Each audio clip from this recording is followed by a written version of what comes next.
Hello friends, very good evening, Radhe Radhe, सत श्री अकाल, नमस्कार। कैसे हैं आप सब? आशा करता हूँ आप सभी काफ़ी अच्छे होंगे। और मैं शिशिर रोज की तरह स्वागत करता हूँ आपके अपने यूट्यूब चैनल शिशिर की पाठशाला में। तो आज हम लोग एसएसटी जिनका भी सब्जेक्ट है, ठीक है, एसएसटी 6 to 8 का। और हम लोगों ने जो पॉलिटी वाला सेक्शन है, ठीक है, राजनीतिक शास्त्र जिसको कहते हैं आप, तो उसका क्लास 9 और 10 का पूरा समरी मैंने करा दिया, ठीक है। और ये आज मैं इस वीडियो में क्लास 6 to 8 पूरा कंप्लीट करा दूंगा, एससीईआरटी प्लस एनसीईआरटी, ठीक है, समरी दोनों। तो चलिए स्टार्ट करते हैं। ये क्लास 6 का है, विविधता की समझ। तो बिहार में छठ पर्व, पश्चिम बंगाल का दुर्गा पूजा, महाराष्ट्र में गणेश उत्सव, केरल में ओणम पर्व प्रसिद्ध है एवं झारखंड में सरहुल पर्व मनाया जाता है। तो इंपॉर्टेंट है ये। तो बिहार में क्या मनाया जाता है? छठ मनाया जाता है। पश्चिम बंगाल में दुर्गा पूजा, महाराष्ट्र में गणेश, ठीक है, केरल में ओणम मनाया जाता है और झारखंड में सरहुल पर्व मनाया जाता है। तो पूरे भारत में 1652 से अधिक भाषाएं बोली जाती हैं, ठीक है। पूरे भारत में कितने? 1652 से अधिक भाषाएं बोली जाती हैं। लेन देन का बदलता स्वरूप, आइए इसको देखते हैं। जब किसी वस्तु की खरीद बिक्री दूसरी वस्तु के माध्यम से किया जाता है तो उसे वस्तु विनिमय प्रणाली कहा जाता है। जैसे हम कोई चीज खरीद रहे हैं, ठीक है, जैसे मान लीजिए हमने आपसे कुछ खरीदा और आपके उसके बदले में मैंने अनाज दे दिया, ठीक, इसको क्या कहते हैं? वस्तु विनिमय प्रणाली। भारत में सबसे पहले चांदी के सिक्के बने। भारत में सबसे पहले कौन से सिक्के बने? चांदी के, जिसे शेरशाह सूरी ने चलवाया था, ठीक, एवं उसका नाम रुपया दिया। डेबिट कार्ड को प्लास्टिक मुद्रा कहा जाता है। तो डेबिट कार्ड को क्या कहा जाता है? प्लास्टिक मुद्रा। अब हमारी सरकार सरकार 3 चीजों से मिलकर बना है। व्यवस्थापिका, मतलब नियम कानून बनाने का काम व्यवस्थापिका करती है, ठीक है, जैसे हाई कोर्ट, सुप्रीम कोर्ट। कार्यपालिका इसको लागू करती है, बनाए गए नियम को लागू करवाना। और न्यायपालिका अपराध विवाद, अब न्यायपालिका मतलब हाई कोर्ट, सुप्रीम कोर्ट, ये सारी चीजें, ठीक है। और जो सरकार है हमारी व्यवस्थापिका। अब आगे चलते हैं। महिलाओं को वोट देने का अधिकार सबसे पहले कब हुआ? सबसे पहले 1902 में ऑस्ट्रेलिया में, 1920 में यूएसए में और 1928 में इंग्लैंड में प्राप्त हुआ। तो सबसे पहले 1902 में ऑस्ट्रेलिया में हुआ और 1920 में यूएसए में, 1928 में इंग्लैंड में। कृष्णा कावेरी नदी विवाद। कृष्णा कावेरी जो नदी विवाद है, ये किसके किसके बीच है? तो ये है तमिलनाडु कर्नाटक। सतलज नदी विवाद हरियाणा पंजाब, ठीक है। तो जो तमिलनाडु कर्नाटक के बीच में है, और सतलज नदी विवाद किसके किसके बीच में है? हरियाणा और पंजाब के बीच में, ठीक है। तो याद रखिएगा, कृष्णा कावेरी, तमिलनाडु कर्नाटक, सतलज नदी विवाद हरियाणा पंजाब। अब आइए स्थानीय सरकार के बारे में देखते हैं। ग्राम पंचायत का प्रमुख मुखिया होता है। बिल्कुल भाई, ग्राम पंचायत का जो प्रमुख होता है वो मुखिया होता है, ग्राम प्रधान जिसको हम कहते हैं। पंचायत सचिव का कार्य, पंचायत सचिव होता है, उसका कार्य क्या होता है? ग्राम सभा एवं ग्राम पंचायत की बैठक बुलाना एवं प्रमुख बिंदुओं को अंकित करना होता है। जो पंचायत सचिव होता है उसका क्या काम है? ग्राम सभा एवं ग्राम पंचायत की बैठक को बुलाना तथा जो इंपॉर्टेंट पॉइंट्स है उसको डिस्कस करना। ग्राम पंचायत का आय का प्रमुख स्रोत, जो ग्राम पंचायत है उसका आय का प्रमुख स्रोत क्या होता है? उनका होता है कर एवं अनुदान, टैक्स, और जो डोनेशन वगैरह मिलते हैं। हिंदू अधिनियम धारा 2005 के तहत पिता के जमीन में बेटियों का भी हिस्सा होगा। तो हिंदू कौन से अधिनियम के द्वारा? हिंदू अधिनियम धारा 2005 के तहत जो बेटियां हैं, बेटियों का भी पिता के जमीन में हिस्सा होगा। अब नगरों का स्थानीय स्वशासन, आइए इसको देखते हैं। तो नगरों का स्थानीय स्वशासन, नगर निगम बड़े शहरों में होता है, नगर परिषद, नगर परिषद जैसे जिसको हम नगर पालिका कहते हैं, तो मध्यम शहरों में जिसकी जनसंख्या 40,000 से 2 लाख है, तो 40,000 से 2 लाख नगर परिषद। और नगर पंचायत कस्बाई शहर में होता है। पटना नगर निगम की स्थापना कब हुई? 1952 में। जो पटना नगर निगम है उसकी स्थापना कब होती है? 1952 में होती है। और महापौर नगर परिषद का अध्यक्ष होता है। तो महापौर जो होता है वो नगर परिषद का अध्यक्ष होता है। इसका 5 वर्षों का कार्यकाल भी होता है। अब आगे चलते हैं। अब क्लास 6 कंप्लीट हो गया, अब क्लास 7 पे आ गए, ठीक है। क्लास 7 पे चलते हैं। राज्य के स्तर, राज्य सरकार, सरकार के 3 स्तर होते हैं, स्थानीय, राज्य और केंद्र। स्थानीय लेवल पर, राज्य लेवल पर, केंद्र लेवल पर। विधानसभा के सदस्यों को विधायक कहा जाता है। जो विधानसभा के सदस्य होते हैं उनको विधायक कहा जाता है। बिहार में कुल विधानसभा क्षेत्रों की संख्या 243 है। तो जो बिहार में विधानसभाओं के क्षेत्रों की संख्या कितनी है? 243 है। और किसी भी पार्टी को सरकार बनाने के लिए आधे से अधिक सीटों पर विजय होना पड़ता है। तो अगर कोई भी पार्टी अपना सरकार बनाना चाहती है तो उसको आधे से अधिक पर सीट जो है उसको जीतना पड़ता है। राज्य प्रशासन का संवैधानिक प्रधान राज्यपाल होता है। तो जो राज्य का संवैधानिक प्रधान कौन होता है? राज्यपाल होता है। अब आइए विधान परिषद के बारे में देखते हैं। बिहार, आंध्र प्रदेश, उत्तर प्रदेश, कर्नाटक, महाराष्ट्र एवं जम्मू कश्मीर में विधान परिषद है। तो कहाँ-कहाँ है? बिहार में है, आंध्र प्रदेश में है, उत्तर प्रदेश में है, कर्नाटक में है, महाराष्ट्र में है, जम्मू कश्मीर में है विधान परिषद। उच्च सदन, अस्थाई सभा भंग नहीं की जा सकती, ठीक है? अस्थाई सभा जो है भंग नहीं की जा सकती। 2 वर्ष के बाद 1/3 सदस्य सेवानिवृत्त होते हैं विधान परिषद में, ठीक है? इसको अस्थाई सभा भी कहते हैं, ये भंग नहीं किया जा सकता विधान परिषद को।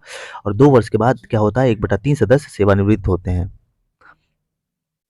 कुल संख्या विधानसभा के 1/3 सदस्य से अधिक और कम से कम 40, जो कुल संख्या कितनी होती है? विधानसभा के 1/3 सदस्य से अधिक और कम से कम 40 हो सकते हैं। तो विधान परिषद के कुल सदस्यों का 1/6 को राज्यपाल मनोनीत करता है। तो जो विधानसभा होती है, विधान परिषद होती है, इनके कुल सदस्यों का 1/6 हिस्सा होता है, वो कौन मनोनीत करता है? राज्यपाल मनोनीत करता है, जिसे साहित्य, कला, विज्ञान, सामाजिक सेवा आदि का ज्ञान हो। तो बिहार विधान परिषद में सदस्यों की संख्या 75 है, ठीक है? तीसरे में चलते हैं। बिहार की साक्षरता दर 63.82% है। भारत की कुल साक्षरता दर है 77%। और शिक्षा का अधिकार 1 अप्रैल 2010 को पूरे देश में लागू किया गया। ये इंपॉर्टेंट है, शिक्षा का अधिकार कब लागू किया गया? 1 अप्रैल 2010 को पूरे देश में लागू कर दिया गया। तो आगे चलते हैं।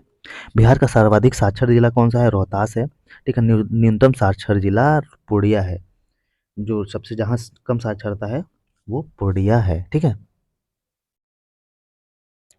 लिंगानुपात की बात करें तो लिंगानुपात 918 है बिहार में। सर्वाधिक जनसंख्या पटना में है और न्यूनतम जनसंख्या शेखपुरा में है। अब आगे चलते हैं। समानता के लिए महिला संघर्ष। भारत की 83% ग्रामीण महिलाएं खेतों में काम करती हैं। 2006 में घरेलू हिंसा उत्पीड़न कानून पारित हुआ, इंपॉर्टेंट है। तो महिला घरेलू हिंसा उत्पीड़न कानून कब पारित हुआ? तो 2006 में। आगे चलते हैं। मीडिया और लोकतंत्र। मनरेगा 2 अक्टूबर 2009 से पूर्व इसे नरेगा के नाम से जाना जाता था, ठीक है। इसके तहत 100 दिनों का रोजगार गारंटी दी गई थी। बाहर के चलते हैं। बाजार की श्रृंखला और खरीदने और बेचने की कड़ियां। मखाना तालाब से उगने वाले जलीय उत्पाद है। कुल उत्पादन का 85% बिहार में होता है मखाना। गुड़ी मखाना के कच्चे फल की गड़ी कहते हैं, ठीक है। गुड़ी मखाना के कच्चे फल को क्या कहते हैं? गड़ी कहते हैं। भारत का कुल लीची उत्पादन 80% बिहार में होता है। बिहार में लीची भी बहुत होता है। अब आइए क्लास 8 के उस पे चलते हैं, ठीक है। शिक्षा का अधिकार अधिनियम 2009 के तहत 6 से 14 वर्ष के बच्चों को किसी भी विद्यालय में प्रवेश देने से मना नहीं किया जा सकता। किसके तहत? शिक्षा के अधिकार अधिनियम 2009। कक्षा 1 से 5 तक के विद्यालयों में छात्र शिक्षक का अनुपात कितना होना चाहिए? 30:1। 1920 में भारतीय राष्ट्रीय कांग्रेस ने भारत के लोगों द्वारा अपना संविधान खुद बनाने की मांग रखी। कब रखी? 1920। 1928 में मोतीलाल नेहरू एवं कांग्रेस के 8 अन्य नेताओं ने भारतीय संविधान की नई रूपरेखा रखी। तो कब? 1928 में। जो मोतीलाल जी रहते हैं और कांग्रेस के जो 8 अन्य नेताएं रहते हैं, नेता लोग, वो क्या करते हैं? भारतीय संविधान की नई रूपरेखा, एक स्ट्रक्चर तैयार करते हैं। तो संविधान सभा में 299 सदस्य थे एवं प्रारूप समिति के अध्यक्ष कौन थे? डॉक्टर भीमराव अम्बेडकर। संविधान सभा ने 9 जनवरी 1946 को संविधान बनाने का कार्य शुरू किया। कब? संविधान सभा ने कब शुरू किया? 9 जनवरी 1946 को संविधान बनाने का कार्य शुरू किया। तो दिसंबर 1946 में संविधान सभा का गठन किया गया था। कब? दिसंबर 1946 में संविधान सभा का गठन किया गया था, जिसके अंतरिम अध्यक्ष कौन थे? डॉक्टर सच्चिदानंद सिन्हा थे, ठीक है। कौन थे? डॉक्टर सच्चिदानंद सिन्हा। उनकी अध्यक्षता में डॉक्टर राजेंद्र प्रसाद संविधान सभा के निर्वाचित अध्यक्ष बनाए गए। तो दिसंबर 1946 में क्या होता है? संविधान सभा का गठन होता है और जिसके अंतरिम अध्यक्ष डॉक्टर सच्चिदानंद सिन्हा रहते हैं और इनकी अध्यक्षता में डॉक्टर राजेंद्र प्रसाद को क्या बनाया जाता है? अध्यक्ष बनाया जाता है। प्रत्येक 3 किलोमीटर पर क्लास 8 तक स्कूल होने चाहिए। अब धर्मनिरपेक्षता और मौलिक अधिकार, आइए इसको देखते हैं। सभी लोगों को अपनी अपनी धार्मिक मान्यताओं, तौर तरीकों को अपनाने की पूरी आज़ादी है। राज्य के आगे सभी धर्म समान होते हैं, ये पता है आपको। भारत में 8 प्रमुख धर्मों को मानने वाले लोग रहते हैं, जैसे हिंदू, इस्लाम, सिख, ईसाई, पारसी, बौद्ध, जैन और यहूदी। मौलिक अधिकार संविधान के तीसरे भाग में है, जिसे 6 भागों में बांटा गया है। तो मौलिक अधिकार संविधान के किसने? तीसरे भाग में है, 6 भागों में बांटा गया है। भारतीय संसद के 3 अंग होते हैं, राष्ट्रपति, लोकसभा, राज्यसभा। ये आसान चीजें हैं। अब आइए लोकसभा के बारे में देख लेते हैं। तो सांसदों का चुनाव सीधे लोगों द्वारा किया जाता है। 5 वर्ष के लिए होते हैं ये। वर्तमान लोकसभा निर्वाचन क्षेत्र 543 है, एंग्लो इंडियन 2, ठीक है, लोकसभा में। अब राज्यसभा की देख लेते हैं। तो इसको उच्च सदन कहा जाता है। सदस्यों का निर्वाचन अप्रत्यक्ष रूप से होता है इसमें। ठीक है। 238 निर्वाचित तथा 12 मनोनीत सदस्य होते हैं इसमें। विधानसभा के निर्वाचित सदस्य राज्यसभा के सदस्यों को चुनते हैं। तो जो विधानसभा के निर्वाचित सदस्य होते हैं, किसको चुनते हैं? राज्यसभा के सदस्यों को चुनते हैं। तो सदस्यों का कार्यकाल 6 साल के लिए होता है और प्रत्येक 2 साल बाद 1/3 सदस्य क्या होते हैं? निर्वाचन किया जाता है। ठीक है, फिर से राज्यसभा को कभी भंग नहीं किया जा सकता, ये इंपॉर्टेंट लाइन। अब राष्ट्रपति देखते हैं। राष्ट्रपति को भारतीय संविधान का औपचारिक प्रमुख होता है राष्ट्रपति। प्रधानमंत्री एवं मंत्रिपरिषद, लोकसभा के बहुमत दल के नेता को प्रधानमंत्री नियुक्त किया जाता है। तो जो लोकसभा के बहुमत दल के जो नेता होते हैं, जिनको बहुत मत मिलता है, वो प्रधानमंत्री नियुक्त किया जाता है उनको। राष्ट्रपति की सलाह पर प्रधानमंत्री अन्य मंत्रियों की नियुक्ति भी करता है। ठीक है। कोई भी व्यक्ति संसद के सदस्य बने बिना मंत्री या प्रधानमंत्री नहीं बन सकता। उसे 6 महीने के भीतर सांसद निर्वाचित होना पड़ता है। तो कोई भी व्यक्ति अगर है, तो अगर संसद का सदस्य नहीं बना है, तो वो मंत्री या प्रधानमंत्री नहीं बन सकता। उसे 6 महीने के भीतर सांसद निर्वाचित होना पड़ता है। तो मंत्रिपरिषद संसद के प्रति उत्तरदायी होता है। जो मंत्रिपरिषद होती है, किसके प्रति उत्तरदायी होता है? संसद के प्रति। भाई ये कानून की समझ, संवैधानिक कानून, ठीक है, होता है और सामान्य कानून होता है। सामान्य कानून में आते हैं सार्वजनिक कानून, दीवानी कानून जिसमें जमीन जायदाद के जो होते हैं, फौजदारी कानून, लड़ाई झगड़ा, हत्या चोरी, ये फौजदारी होते हैं, और व्यक्तिगत कानून जैसे शादी वगैरह हो गया।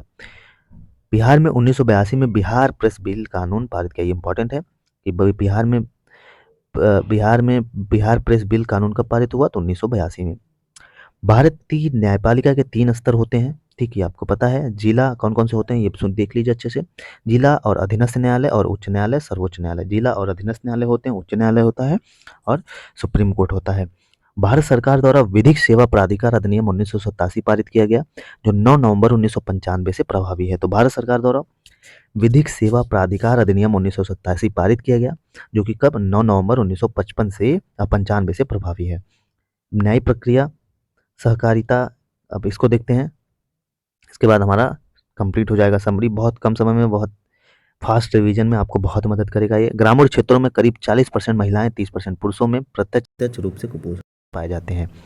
तो कितने ग्रामीण क्षेत्रों में भाई 40% महिलाएं हैं और 30% पुरुषों में जो कुपोषण पाए जाते हैं। फसल के लिए पहले से घोषित किस्म कीमत को न्यूनतम समर्थन मूल्य कहा जाता है।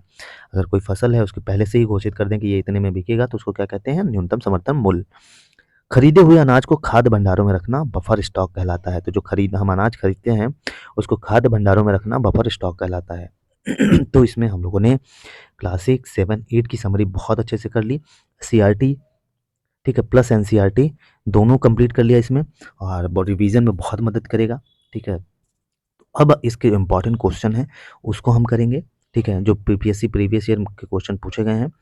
और इस वीडियोस को जरूर देखिएगा। अगर कंटेंट अच्छा लगे तो चैनल को लाइक, शेयर, सब्सक्राइब जरूर करिएगा।